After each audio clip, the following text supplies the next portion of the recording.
Section 6.1, Exponential Functions. So India is the second most populous country in the world with a population of about 1.25 billion people in 2013. The population is growing at a rate of 1.2% each year. If this rate continues, the population of India will exceed China's population by the year 2031.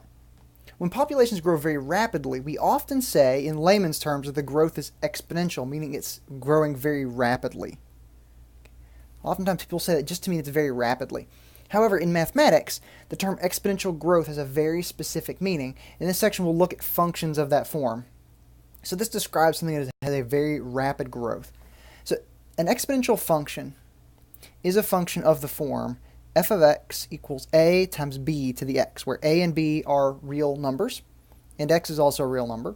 So a is a non-zero real number, and this is called the initial value. It actually ends up being our y-intercept in our graphs. B is a positive real number that is not 1. If the growth rate is 1, then nothing's changing. It's actually constant. So it cannot be 1. It needs to be positive. That's important. The domain of an exponential function is all real numbers, and the range of f is all positive real numbers if a is greater than 0. The range is negative, all negative real numbers if a is less than 0. So our starting point, our initial value, tells us which direction we're going. The y-intercept is 0a, and the horizontal asymptote is y equals 0. So which of the following equations are not exponential functions? Which of the following are not exponential functions? Well, we need to have something of the form a times b to the x. So pretty clearly, b cannot be written in that form because this is a polynomial function. Polynomial functions are not exponential functions, plain and simple. Also, j is not an exponential because we do have a value to the exponent. The b value has to be a positive number. Okay, so our b value must be, I'm going to go ahead and make this note, b must be greater than 0 and b not equal to 1. That is necessary. Now the other two, c appears that it might be exponential because here our a is 1 and our b is 1/3. It's 1 times 1/3 to the x. Okay, that is exponential. And let me make a note here. Not exponential. Not exponential. Now the first is a little more fuzzy. Okay, so I'm going to use some properties of exponents and rewrite this a couple of times. That's 4 to the 3x minus 6, which is 4 to the negative 6 times 4 to the 3x. 4 to the negative 6 is 1 over 4096, and that would be 4 cubed, which is 64 to the x. So here, this one is exponential with an a value of 1 over 4096 and a b value of 64. Now, you don't necessarily have to rearrange it in that way to tell that it's exponential because it does have an x as an exponent. That is a very important quality, and our base here is 4. Example 2, given f of x equals 5 times 3 to the x plus 1, find f of 2, f of negative 2, and f of negative 1. All right, so for f of 2, we'll replace or we'll evaluate this function at 2. And let's just go ahead and add those together. That's 2 plus 1, so that's the third power, which is 5 times 27, which is 135. F of negative 2, we said the domain is all real numbers, so we can evaluate it at any value here. 5 times 3 to the negative 2 plus 1, which is 3 to the negative 1.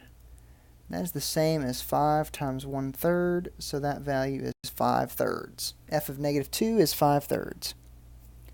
Now for f of negative 1, 5 times 3 to the negative 1 plus 1. That's 5 times 3 to the 0. Anything to the 0 exponent is 1. So this is 5 times 1, which is 5. So f of negative 1 is 5. Next we have exponential growth and decay. So any model that is written in this form with an exponential function is either exponential growth or decay. If it models exponential growth, then it grows at a rate proportional to the amount present. Okay, same form there, where a is our initial value or starting value, and b is the growth factor, or the growth multiplier. And if it is exponential decay, then it decreases at a rate proportional to the amount present. Again, same setup, except our b value is going to be less than 1 for decay, and in a growth, it will be greater than 1, which is why it's called the growth factor. It tells us whether it is increasing or decreasing. All right, so number 3, beginning of this section, we talked about the population of India, and it was 1.25 in 2013, an annual growth rate of 1.2%. The situation is represented by the growth function, p of t, population at time t. It's 1.25 times 1.012 to the t, where t is the number of years since 2013. To the nearest thousandth, what will the population be in 2031? Now, how many years has it been since 2013 in the year 2031? 18. So we're going to find p of 18, 1.25 times 1.012 to the 18, which is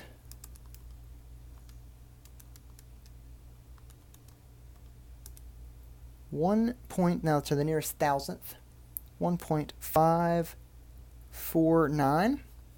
1.549, and our units here are in billions. So this is approximately 1.549 billion people in the year 2031, if they continue in that growth rate. All right, next we will talk about how to write a model from data, and I will come back to these here in a moment. So let's look at example 4. In 2006, 80 deer were introduced into a wildlife refuge. By 2012, the population had grown to 180 deer. The population was growing exponentially. Remember, we mean something very particular by that. Now we want to write an algebraic function n of t representing the population n of deer over time t. All right, so let's begin by writing 2 points for this. And I want to use the units for time t. I want to use years since 2006. The reason I want to do that is because that will make our first point 0, 80. In 0 years since 2006, we have 80 deer. And for our second point, 2012 is 6 years from 2006, so 6 and 180. Now, based on our points, we will use one of these 3 steps, or one of these 2, really. If one of the data points has the form 0a, then a is the initial value. Using a, substitute the second point in the equation, f of x equals a times b to the x, and then solve for b. So in this case, we will go ahead and say the a value is 80. And if a is 80, then we'll now introduce that into a form, okay, n of t equals a times b to the t. If a is 80, here's the function we have so far. Now we'll use our second point to evaluate. Our output is 180. Our input, 80 times b, we don't know that. Our input is 6. So solving this equation, we'll divide by 80 first.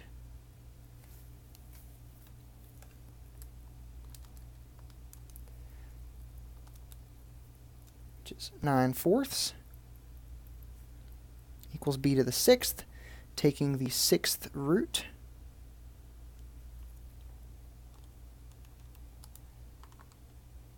The 6th root of 9/4. B is approximately b is approximately 1 point, they don't tell us how to round this, I'll round it to 4 decimal places, 1.1447. That's what our growth rate is approximately. So our equation is n of t equals 80 times 1.1447 to the t. Now I would like to emphasize this is only valid for short-term growth. In 7 or 8 more years, they might not be growing at that same rate. They might level off based on their surroundings. We don't know. So for the time being, we can say this fits those 2 data points, and that's it.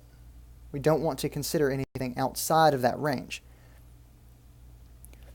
All right, now for example 5, find an exponential function that passes through the points -2, 6, and 2, 1. Now we'll go back to these directions actually. If neither of the data points have the form 0a, neither do. Substitute both points into 2 equations of the form f of x equals a times b to the x. Solve the resulting system of 2 equations and 2 unknowns to find a and b. So we'll want to evaluate both of these points into a function of the form f of x equals a times b to the x. So if for the first point, if our output is 6, that will be 6 equals a times b to the -2.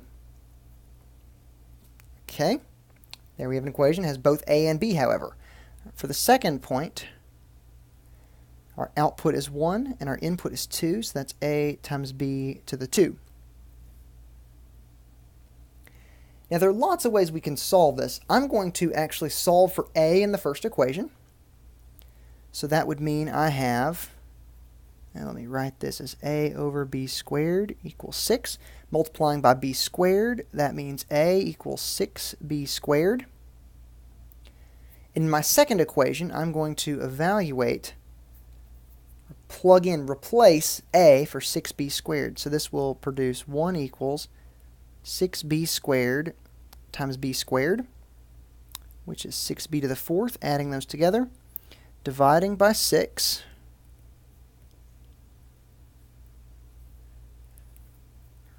That will give us the equation 1/6 equals b to the 4th, and then taking the 4th root,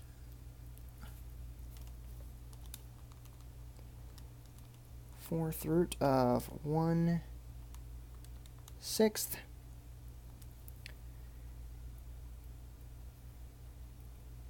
is approximately 0.6389. Now we do not know our value of a yet. We'll use that value of b, however.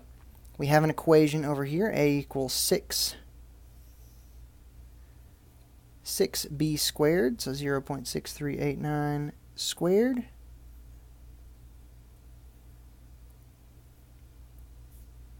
Which means that a equals 6 times 0.6389 squared. B is approximately, we want to stick with approximately, 2.4492. So writing our final answer here, we're going to have an equation of the form f of x equals a, 2.4492 times b, 0.6389 to the x. So just to follow that through, we write these 2 equations. Write these 2 equations using our points.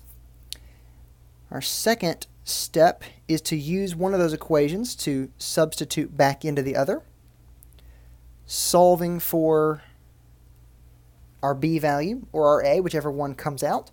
And then our fourth step here was evaluating back in for what we know to find the other variable. Example 6, find an equation for the exponential function graphed below. So for this, we're going to want to choose 2 points. They haven't given us points. First point I notice is the y-intercept. I'm going to call that, yeah, that's a good point. So that tells me that a equals 3. So I can actually follow with the first set of directions. Okay, find a. Okay, if you're given the y-intercept 0a, that is your a value.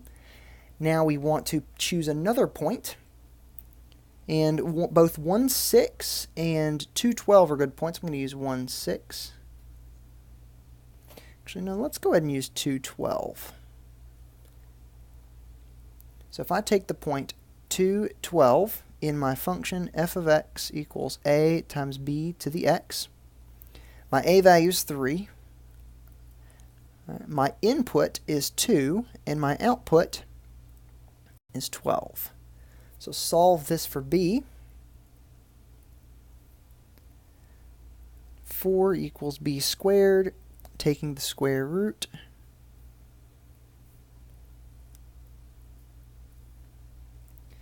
B equals plus or minus 2. However, because our b value must be greater than 0, b is positive 2. So we can write our equation in the form f of x equals a, which was 3, times 2 to the x.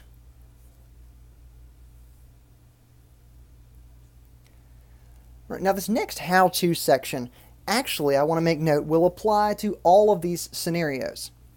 If we're given 2 points on a curve of an exponential function, we can use a graphing calculator. Now these directions are for the TI 83, 84, that sort of family.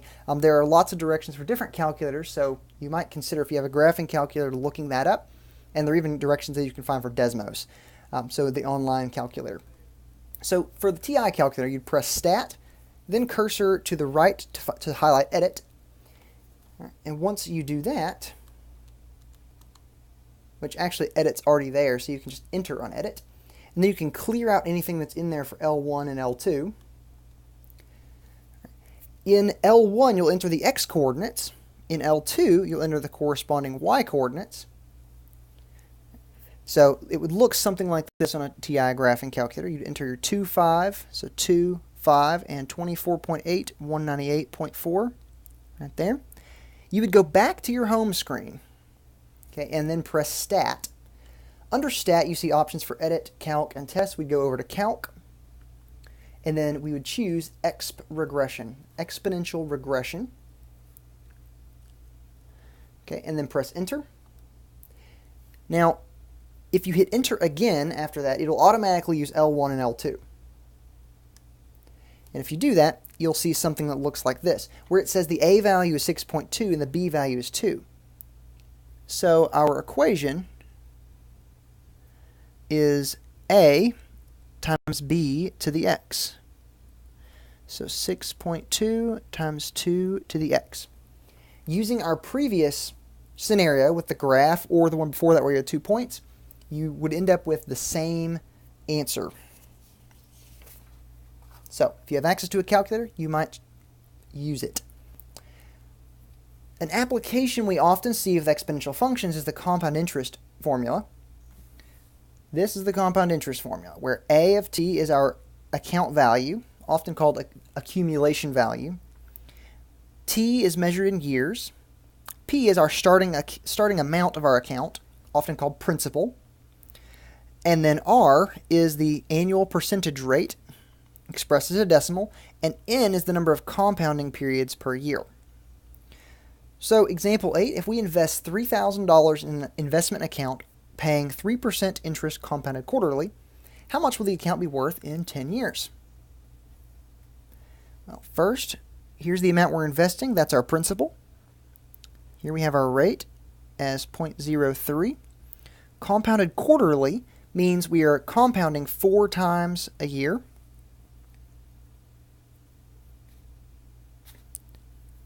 So N equals 4. How much will it be worth in 10 years? That's our t value.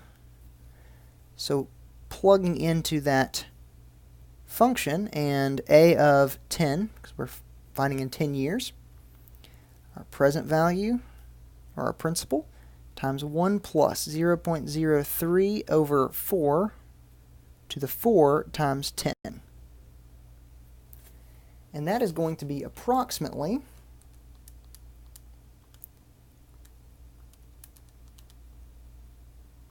to the 4,045 $4,045.05.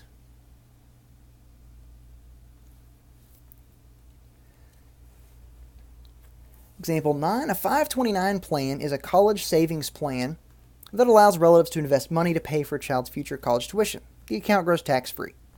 Lily wants to set up a 529 account for her new granddaughter, and she wants the account to grow to $40,000. That is our accumulated amount, or our AFT, over 18 years. There's our T value.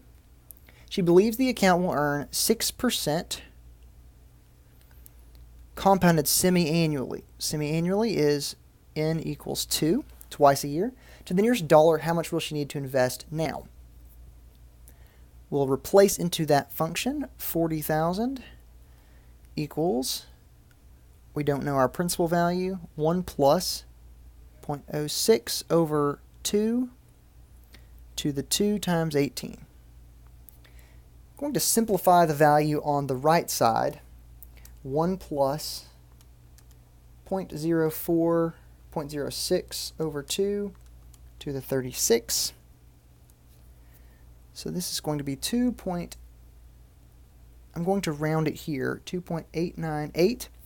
However, I'm going to use the value that's in my calculator because there are a lot more decimals to that, and I don't want to round until my final calculation. All right, so I will divide by 2.898, and actually in my calculator, I'll say 40,000 divided by my answer. It'll use that same value, and that is $13,801.30, but they want to the nearest dollar, so $13,801. Next thing we see is something called the number e, which has some real-world applications. The number e is actually 1 plus 1 over n to the n, as n increases without bound.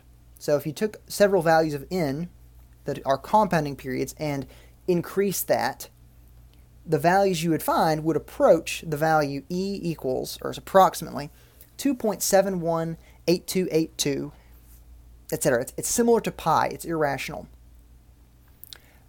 So this was named after Leonard Euler, who first discovered and investigated some of its properties. So calculating e to the 3.14 is the question here. All right, for this, on a TI calculator, again, you would say second, then you would press the LN button. We would put our caret and 3.14, and it ought to look something like what you see on paper. Right. And that is approximately 23.10, we want 5 decimal places, 103.866, so make that a 7. 23.10387. All right, now E comes up in continuous growth and decay problems, and in this formula here. If you notice, it looks very similar to our earlier formula, okay, A times B to the X, except we have an E to the R T in there. So R is our continuous growth rate per unit time, and T is the elapsed time. If R is greater than 0, that's the growth rate. If it's positive, then it's continuous growth. And if it's less than 0, then it represents continuous decay. For business applications, we often take that A to be P, which is the principal value. So let's first use this in a business sense, and then we'll look at a science application. A person invested $1,000 in an account, earning a nominal 10% per year compounded continuously. If it's a continuous compounding problem, you will be told continuously. So this tells us what's continuous. This is our rate equals 0.1. Investing this amount, that's our principal. And then we have 1 year. So A of 1, the amount after 1 year, is 1,000 times E to the 0.1 times our time, which is 1. And that amount is 1,000. E to the 0.1 times 1, which is just 0.1, 1105.17. $1,105.17. It's not too much different from how we'd use the other formula. Now the last question is radon 222 decays. Okay, now it was assumed in the first question that we were talking about growth, right? We're talking about amounts that our account is earning. Here, this is decaying, so our R value should be negative. And it decays at a continuous rate of 17.3% per day. Notice the per day there. So here, R is negative 0.173. How much will 100 milligrams decay to in 3 days? So here is our time. Notice the units, days and days. This is our initial amount. So we find this function, a of t equals a times e to the rt. So this is a of 3 equals 100 times e to the negative 0.173 times 3. 100 e to the negative 0.173 times 3, closing my parentheses. It's approximately 59.5115 milligrams. And as it is decaying, that makes sense. Rather than amounts accumulating and increasing, our values should be decreasing, decaying, and it will never actually be zero, however. All right, that brings us to the end of this section. So make sure we are familiar with our exponent properties. As you notice, those come in pretty handy. And, well, really, calculator use is very helpful here. However, we can find all of those based on all the equations based on that how-to toward the beginning. So make sure you check that out again.